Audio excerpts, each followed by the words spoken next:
제가 누군지 구체적으로 너무 말하면 그분이 아실 것 같아요. 그분이 제 설교를 가끔 들으시거든요. 그래서 제가 그냥 아는 분이라고 하겠습니다. 제가 아는 분 중에 굉장히 정의감이 넘치는데 또 오지랖이 넓으신 분이 있어요. 그러면 정의감에 오지랖이 더해지면 그 사람들은 요즘 아이들이 말하는 말로 프로 참견러가 됩니다. 계속 참견하는 사람 있잖아요. 그리고 다른 말로 하면 오지랖퍼가 돼요. 오지랖 넓은 사람을 요즘 애들은 오지랖퍼라고 하더라고요. 그래서 이 분과 길을 갈 때 옆 사람은 늘 조마조마하대요. 왜냐하면 가다가 괜히 또 어떤 일에 참견할까 봐. 근데 그날도 그 오지랖퍼 분께서 한 오지랖을 떨었답니다.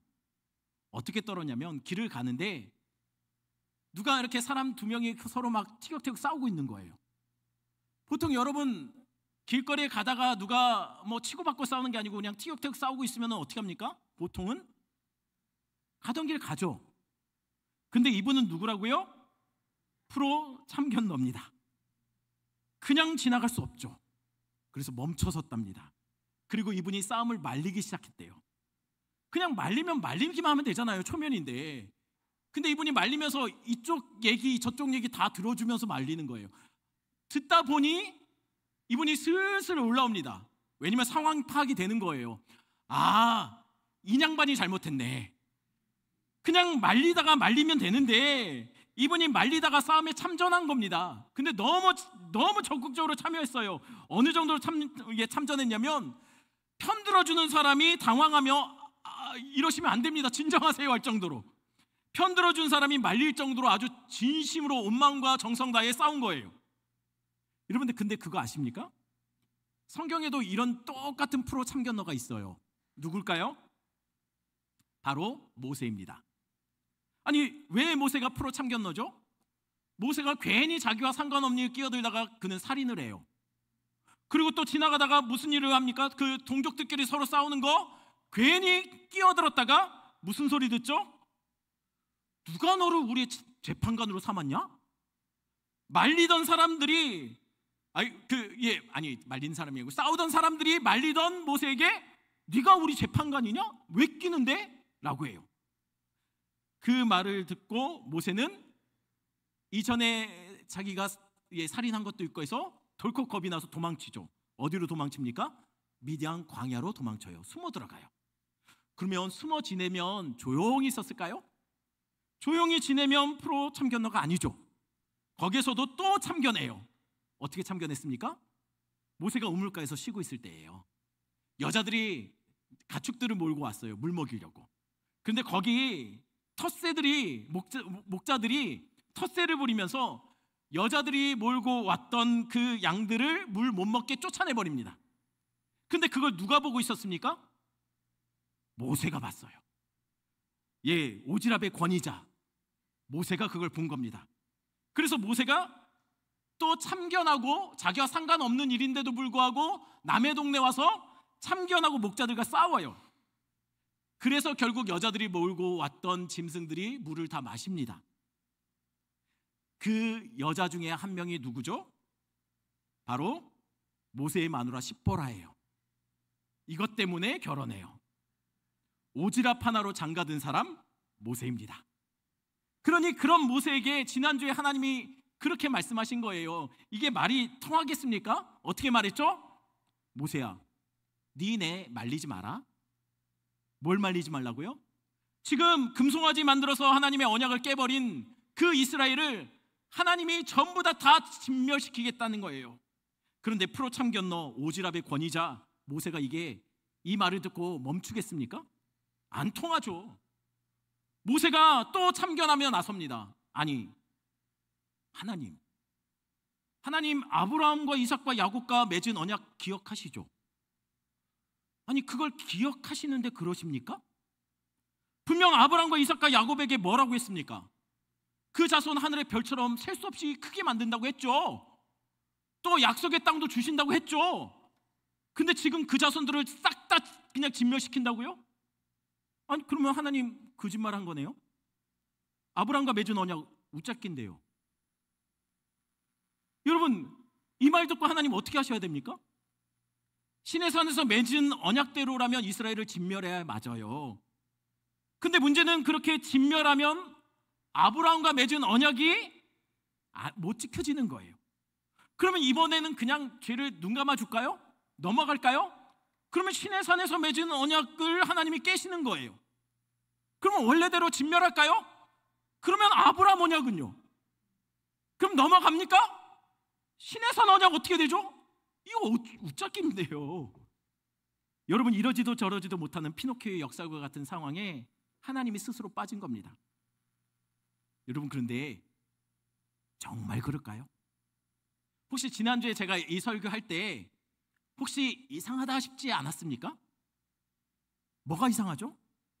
여러분, 이스라엘이 시내산 언약을 깼죠. 어떻게 깼습니까? 금송아지 만들어서 우상 숭배했잖아요.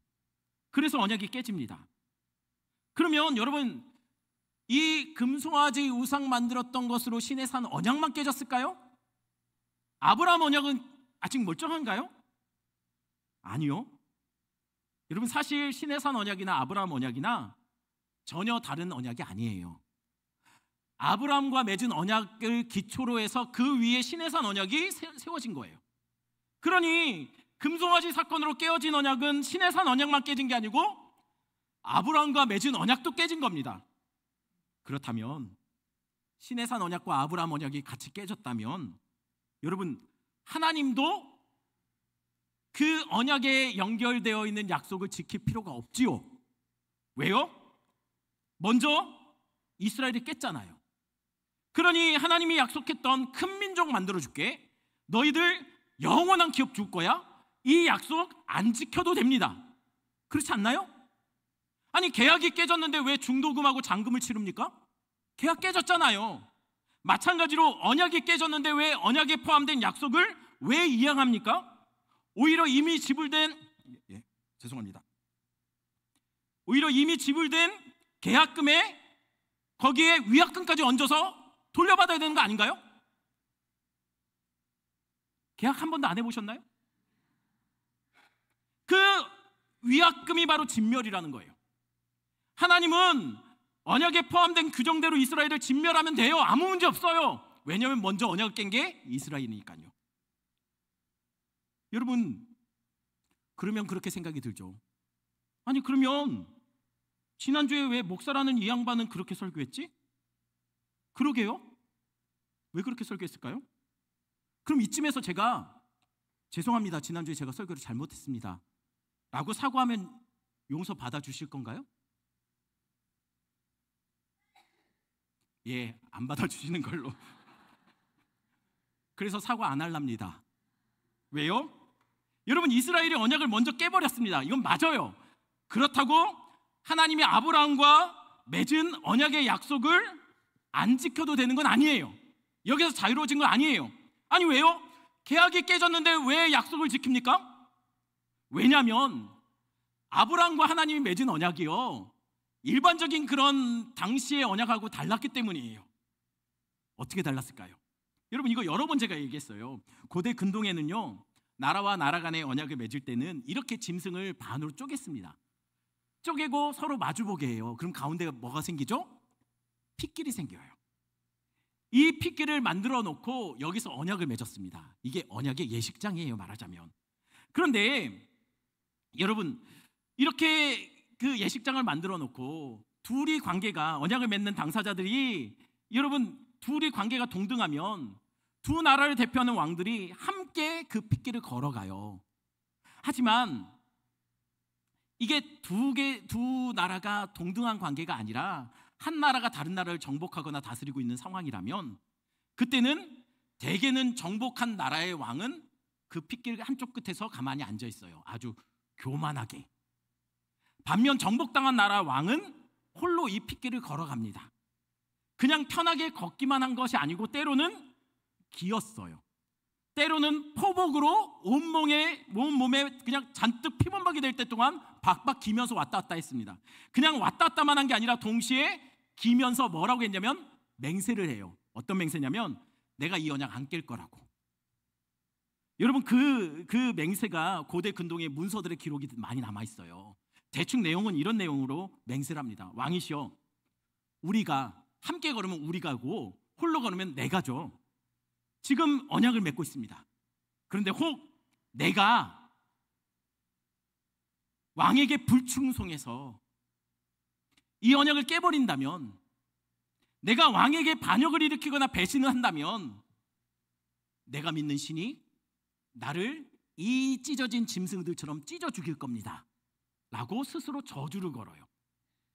그만큼 나는 이 언약 안 깰 거라는 약속이에요. 내 손에 장을 지진다 이 말이죠. 이게 일반적인 당시 고대 근동의 언약식의 모습이었습니다. 이게 아직까지 기록에 많이 남아있어요. 그런데 창세기 15장에 보면 아브라함과 하나님이 맺은 언약이 일반적이지가 않아요. 어떻게 일반적이지 않냐면, 일단 하나님이 아브라함에게 이렇게 명령합니다. 아브라함아, 요런 짐승들을 만들어 데리고 와서 반으로 쪼개서 가운데 서로 마주보게 하고 가운데 길을 내라. 여기까지는 전형적인 고대 근동의 언약식과 똑같아요. 근데 문제는 이 언약식이 아주 이상하게 흘러간다는 거예요. 어떻게 흘러가냐면, 드디어 언약의 당사자인 하나님께서 불로 임재하셨어요. 그런데 이제 언약식이 진행되면 되는데, 일반적인 언약식대로 하면 누가 이 쪼개진 짐승 사이로 왔다 갔다 해야 되지 맞습니까? 하나님과 아브라함이 언약을 맺으려고 해요. 그럼 누가 핏길을 왔다 갔다 합니까? 아브라함이죠. 하나님은 통치자, 왕이시니까 그 끝에서 그걸 지켜보기만 하면 되는 거예요. 그런데 아주 이상하게도 이 아브라함의 언약식에서는요, 그 핏길을 누가 걸었냐면 하나님의 임재의 상징인 횃불이 왔다 갔다 해요. 그럼 아브라함은 뭐 하고 있습니까? 저 그림처럼 자다가 일어나서 한쪽 끝에서 보고 있어요. 여러분, 이게 고대 근동의 역사상 어디에도 이런 기록이 남아있지 않아요. 왕이 신하를, 정복자가 피정복자를 이렇게 역할이 바뀌어서 언약식을 맺는 장면이 전혀 안 나와요. 굉장히 이례적인 사건이에요. 그러니 이게 무엇을 의미하는 걸까요? 왜 아브라함이 아니라 하나님이 왔다 갔다 하셨을까요? 여러분, 이 하나님이 그 길을 걸은 것에 담겨져 있는 의미는 이런 거예요. 지금 하나님이 이렇게 선언하는 거죠. 아브라함아, 지금 내가 너와 언약을 맺는데 기억해라. 혹 너와 네 자손이 나를 왕으로 섬기기를 거부하거나 그래서 죄악의 길을 걷는다 해도, 혹 네가 이 언약을 깨버린다 해도 그 대가 지불은 네가 아니라 내가 이 짐승들처럼 찢겨져서 죽어 내가 지불할 거다. 내가 찢겨져 죽는 한이 있더라도 난 반드시 이 약속 지킨다. 이 약속이 뭐죠? 너희를 하늘의 별처럼 큰 민족 만들 거고 너를 영원히 빼앗기지 않을 너에게 기업을 줄 것이다. 이거 내가 내 목숨 걸고 이 약속 지킨다. 하나님이 선언하시는 장면이에요. 그러니 금송아지로 인해서 이스라엘이 언약을 깨버렸어요. 그러면 그 대가 지불은 누가 찢겨져 죽는 겁니까? 이스라엘이 진멸당하면 맞습니까? 아니요. 아브라함 언약에 걸려요. 그래서 누가 찢겨져 죽죠? 하나님이 찢겨져 죽어야 맞아요. 이스라엘이 죄를 범했지만 그 대가 지불은 하나님이 스스로 다 짊어지겠다라고 약속하신 게 아브라함 언약이라는 거예요. 그리고 대신 하나님이 그건 다 짊어지고 대신 하나님이 이스라엘에게 선물을 주시겠대요. 어떤 선물입니까? 너희를 하늘의 별처럼 셀 수 없는 민족 만들 거야. 너에게 영원히 빼앗기지 않을 기업을 줄 거야. 이 약속 지킨답니다. 그래서 하나님이 이스라엘을 다 진멸하시려고 할 때 모세가 그렇게 말한 거예요. 하나님, 아브라함 언약을 기억하시죠? 그런데도 그러실 겁니까? 모세의 이 말에 하나님의 진노가 모세 앞에서 덜컥 멈춰선 거예요. 왜요? 언약은 깨져도 약속은 유효하기 때문입니다. 그리고 오늘 본문에 하나님을 그렇게 말려놓고 모세가 40일 만에 산에서 내려오는 장면이 오늘 본문에 소개되고 있어요. 그럼 산에서 내려올 때 모세는 빈손으로 내려왔을까요? 아니요. 15절입니다. 15절 같이 있습니다. 모세가 돌이켜 산에서 내려오는데 두 증거판이 그의 손에 있고 그 판의 양면 이쪽 저쪽에 글자가 있으니. 모세가 산에서 뭘 가지고 내려왔습니까? 두 증거판입니다. 두 증거판은 십계명이 기록되어 있는 하나님의 말씀이 담겨져 있는 판이에요. 돌판. 여러분, 이게 일종의 계약서라고 했어요. 몇 개라고요? 2개입니다. 서로 다른 내용을 담고 있는 2개의 돌판 아니에요. 대부분의 성경의 그림들, 기독교 서적의 그림들이 다 잘못 나온 거예요. 여러분, 다른 돌판이 아니라 똑같은 2개의 돌판입니다. 왜 2개가 똑같을까요? 이건 이런 거예요. 저 어렸을 때는 주로 약속할 때 어떻게 약속했죠? 새끼손가락만 걸면 됐어요. 근데 요즘은 믿을 수 없는 사회가 돼서 손가락만 걸면 안 된대요. 도장도 찍어야 된대요. 여러분, 그러면 도장만 찍으면 될까요? 여러분, 이게 마치 계약서에 도장 찍는 것처럼 도장 찍는 거예요. 근데 최근에는 이것도 부족한가 봐요. 제 아들이 저랑 새끼 걸고 도장 찍었는데 갑자기 아니래요. 하나 더 남았대요. 손 피래요. 폈어요. 그랬더니 싹 문대요. 이 뭐 하는 거야? 그랬더니 복사했대요. 계약서를 서로 각각 똑같이 한 장씩 갖는다는 거예요. 당시 고대 근동의 언약도 마찬가지예요. 언약을 맺을 때 말로 맹세합니다. 내가 지키지 않으면 내가 이렇게 찢어져 죽을 거라고. 근데 말로만 맹세하지 않아요. 계약서도 작성해요. 돌판이에요. 근데 돌판을 하나만 만듭니까? 아니요. 복사해서 2개 만듭니다. 똑같은 걸 2개 만들어요. 여러분, 마찬가지예요. 십계명 돌판이 2개인 이유가 똑같은 2개의 카피본입니다. 하나는 누구 거? 하나님 거. 하나는 이스라엘 거라는 거예요. 여러분, 그러면 2개의 돌판의 크기는 얼마나 됐을까요? 2개의 돌판 얼마나 했을까요? 무게는 얼마나 됐을까요? 아무도 모르시나요? 어렸을 때 주일학교 나오셨잖아요. 여러분, 혹시 주일학교 중퇴하셨나요? 여러분, 돌판이 크기가 얼마나죠? 얼마나냐면 몰라요. 성경에 안 나와요. 그런데 추측하기는 여러분이 생각하는 것보다 그렇게 크지 않을 겁니다. 왜 안 클까요? 십계라는 영화 보면 막 돌판 이만한 것들을 2개 들고 오잖아요. 그거 뻥일 겁니다. 왜요? 모세가 몇 살이죠? 80세예요. 40년 동안 광야에 있고 40년 동안 애굽에 있다가 40년 동안 미디안 광야에 있다가 돌아왔잖아요. 그러니까 아무리 적게 잡아도 80이에요. 지금 80이면 아직도 시골에서는 청년회장한다고 하더라고요. 하지만 당신은 성인 기대 수명이 평균 50세였어요. 그러니까 여러분, 20세 이상이 그 가데스바네에서 그 정탐하고 돌아왔다가 하나님께 얻어맞고 40년 광야 생활 때 다 죽었죠. 그게 이해가 되는 거예요. 왜냐면 그때 평균 수명이 50세 밑이었어요. 그러니까 20세, 제일 젊은 사람 20세가 40년 지나면 60세잖아요. 근데 모세는 몇 살이라고요? 80이에요. 당시 기준으로 청년 회장 할 나이는 한참 지났죠?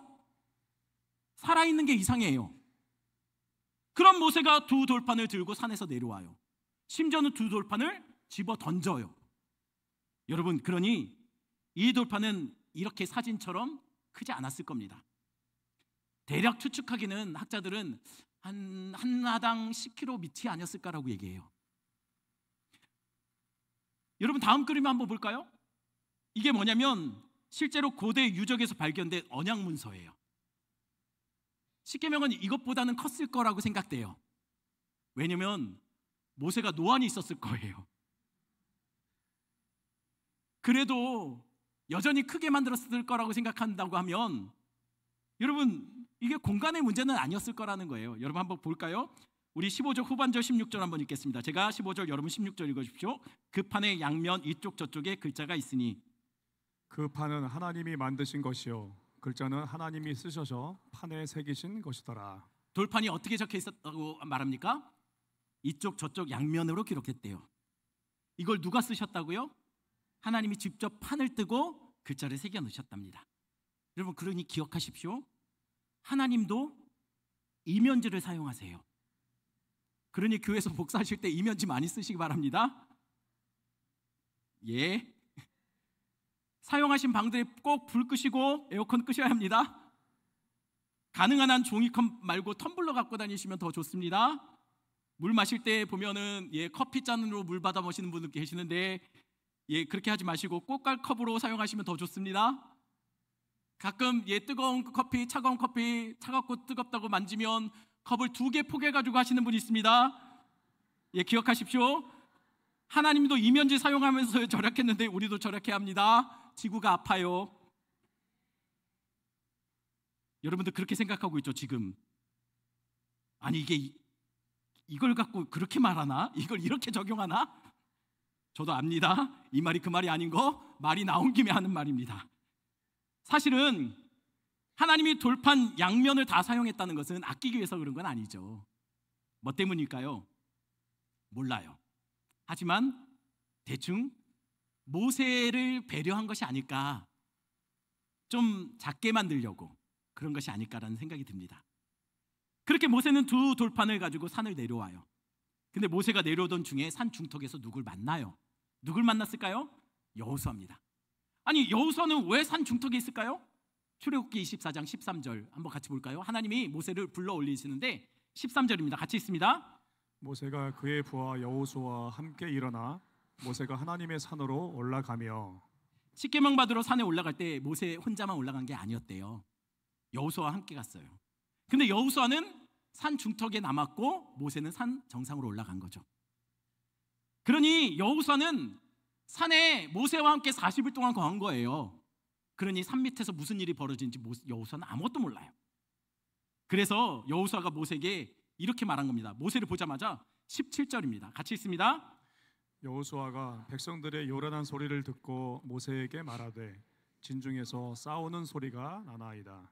여호수아가 이렇게 말하는 거예요. 모세 형, 지금 진중에 전쟁 났나 봐. 밑에서 소리가 막 노랫소리가 나고 난리도 아니네. 지금 여호수아가 밑에서 무슨 일이 있는지 몰라요. 근데 그 말에 모세가 뭐라고 하죠? 18절이에요. 18절 같이 있습니다.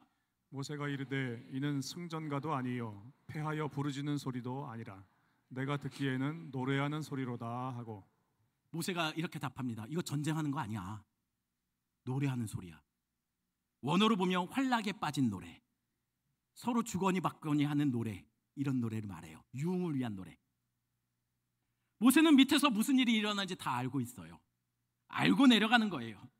알고 내려갔는데 모세가 그 장면을 직접 목격하자 모세가 어떻게 합니까? 19절 제가 있습니다. 진에 가까이 이르러 그 송아지와 그 춤추는 것들을 보고 크게 노하여 손에서 그 판들을 산 아래로 던져 깨트리니라. 모세 다 알고 있었습니다. 알고 있었는데 눈으로 직접 보자 모세가 어떻게 반응하죠? 앞에서 금송아지 앞에서 뛰노는 이스라엘 백성들의 모습을 봐요. 우리 프로 참견너 모세가 그걸 보고 어떻게 반응합니까? 한마디로 이것들 미쳤나? 직접 보니 열받는 거예요. 버럭하는 하나님 말렸거든요. 말려놓고 내려와서 자기가 보니 못 참겠는 거예요. 그리고서 참지 못해서 어떻게 합니까? 주체하지 못하고 분노를 주체하지 못하고 집어 던져요. 뭘 던졌죠? 하나님이 주신 한 땀 한 땀 그분이 직접 새긴 십계명을, 그 십계명 돌판을 산 아래로 집어 던져 깨트려 버립니다. 한마디로 모세가 판을 깼어요. 제가 굉장히 수고한 느낌이 든다면 좀 반응해 주셔야지 예의 아닙니까? 모세가 판을 깼습니다. 어떤 판이요? 언약의 증거판을 깼어요. 하나님의 계명과 말씀이 기록된 판을 깨버린 겁니다. 아니 그런데 여러분 한번 생각해 보세요. 하나님이 직접 써준 건데 모세가 막 이렇게 집어던져도 됩니까? 안 되는 거 아닌가요? 언약의 증거물이에요. 이스라엘이 이런다 할지라도 하나님이 이 언약을 계속 이어가실 생각을 하신 것 같아요. 그런데 모세가 집어던져요. 왜요? 이게 있으면 불편해질 것 같아요. 어떤 점에서 그렇습니까? 증거판 안에 뭐가 있죠? 1계명 나 외에 다른 신을 내게 두지 마라. 에그몬이나? 있네요. 2계명 우상을 만들지 말고 그 앞에 절하지 말라. 지금 그래요. 3계명 내 이름을 망령되이 일컫지 말라. 보라 우리를 애굽에서 인도한 신이다. 지금 망령되이 일컬어요. 안식일을 거룩히 지키라. 지금 하나님의 절기다, 절일이다, 축제일이다 하고 그 앞에서 예배하고 난리를 치고 있어요. 여러분, 이 증거판 대로라면 사실 깨어지고 부서지고 박살날 것은 하나님의 말씀이 기록된 이 증거판이 아니에요. 이스라엘이 깨져야 됩니다. 이스라엘이 언약대로 쪼개진 짐승들처럼 찢겨져 죽어야 하지 마땅해요. 그래야 맞습니다. 근데 모세는 이스라엘이 아니라 증거판을 던져 박살내버려요. 왜요? 여러분, 이 언약이 유지될 수가 없는 거예요. 이것은 그냥 모세의 지나친 참견과 오지랖으로 인한 실수가 아니에요. 지금 모세의 이 모습을 통해서 성경은 사실은 우리에게 진짜 모세보다 더한 진짜 프로 참견러를 보여주는 거예요. 진짜 프로 참견러가 누굴까요? 모세보다 더한 성경에 나오는 인물이 누굴까요? 그냥 모른 척해도 되거든요. 근데 굳이 대책 없는 우리의 죄와 절망을 향해 하늘 보좌를 버리고 오신 분이 있어요. 굳이 우리 인생에 끼어들지 않아도 되는데 우리의 죄와 절망을 마치 자신의 절망인 것처럼, 자신의 죄인 것처럼 끌어안기 위해 하늘 보좌까지 버리고 이 땅에 오신 그런 분이 계시다는 거예요. 우리가 그래 달라고 했나요? 아니요. 우리는 그렇게 하신 줄도 몰랐어요. 그런데 우리가 아직 죄인일 때 우리를 위해서 자기의 생명까지 다 던지기 위해 이 땅에 오신 분이 있다는 거예요. 우리는 하나님 없는 삶을 꿈꾸며 살았습니다. 우리는 화려한 금송아지가 들려주는 거기로부터 나오는 복과 미래에 더 관심이 있었어요. 우리는 초라한 돌판에 새겨진 말씀에 관심이 없었습니다. 그런데 볼품없는 돌판에 새겨진 말씀처럼 볼품없는 하나님의 말씀이 육신이 돼서 이 땅에 오셨어요. 그래서 사람들은 아무도 주목하지 않았어요. 그런데 그 예수님이, 하늘로부터 말씀으로 이 땅에 오신 예수님이 우리 죄를 대신하여 십자가에 오르시고 거기서 찢기고 깨지고 상하시고 진리게 하셨대. 마치 아브라함 언약 속에 찢겨진 짐승들처럼 우리 주님이 십자가에서 산산조각 나시고 다 찢겨지시고 다 쏟아내셨어요. 그리고 대신 우리에게는 깨어지지 않을 하늘 소망을 남겨주십니다. 어떤 소망이죠? 아브라함의 자손을 하늘의 별처럼 셀 수 없게 만드시겠다는 약속, 영원히 빼앗기지 않을 기업을 우리에게 선물하시겠다는 그 약속은 우리에게 남겨놓으셨어요. 우리의 죄와 절망은 그분이 다 끌어안고 하늘 소망만 남겨주신 거예요. 그러면 이 약속은 여전히 유효할까요? 우리는 매번 범죄하고 매번 예수님을 믿는다고 하지만 예수님 믿지 않는 사람들과 똑같이 방황하고 똑같이 그렇게 범죄하며 살아가는데, 그럼에도 이 언약은, 약속은 유효할까요? 네. 사도 요한이 봐요. 그 언약의 약속이 성취되는 걸 봐요. 언제 봤을까요? 우리 계시록 7장 9절 말씀입니다. 우리 한번 같이 읽어볼까요? 같이 읽습니다. 이 일 후에 내가 보니 각 나라와 족속과 백성과 방언에서 아무도 능히 셀 수 없는 큰 무리가 나와 흰 옷을 입고 손에 종려가지를 들고 보좌 앞과 어린 양 앞에 서서. 요한이 봤답니다. 뭘 봤을까요? 하늘 천국을 봐요. 거기에 누가 있었죠? 하늘의 별처럼 셀 수 없는 수많은 하나님의 백성, 아브라함의 후손이라고 말하는 믿음의 백성들이 그곳에 가득 메워져 있더라는 거예요. 그들이 영원한 기업 빼앗기지 않을 천국을 소유하고 있더라는 것이죠. 그리고 그 앞에서 주님을 예배하고 있습니다. 이들이 누굽니까? 아브라함의 자손. 혈통적인 유대인을 말하는 것이 아니에요. 바로 우리, 예수 믿는 우리, 믿음밖에는 자랑할 것이 없는 우리, 죄밖에 모르고 금송아지에 따라갔던 우리, 그런 우리가 어떻게 천국을 소유했을까요? 예수님이 우리 인생에 끼어들어 오셨어요. 하늘 보좌를 버리고 절망과 죽음밖에는 기대할 것 없는 우리 인생 속에 그분이 끼어들어왔어요. 어느 순간부터인가 자꾸만 말씀이 생각나게 만드세요. 어느 순간부터인가 죄를 따라가는 우리를 순간순간 말씀을 들려주셔서 멈칫멈칫하게 만드세요. 그러더니 우리에게 알려주세요. 우리의 죄와 절망의 모든 것들은 다 십자가에서 그분이 끌어안으셨고 우리는 예수로 옷 입고 천국으로 가게 될 거라고요. 그러니 우린 예수 없으면 소망 없는 인생입니다. 예수 만나야 살아요. 예수 없는 인생은 답이 없는 인생입니다. 그러니 예수 만나고 예수와 동행하는 여러분 되기를 축원합니다. 우리 찬양 같이 합니다. 잘 모르는 찬양일 수 있는데 가사 생각하면서 같이 하겠습니다.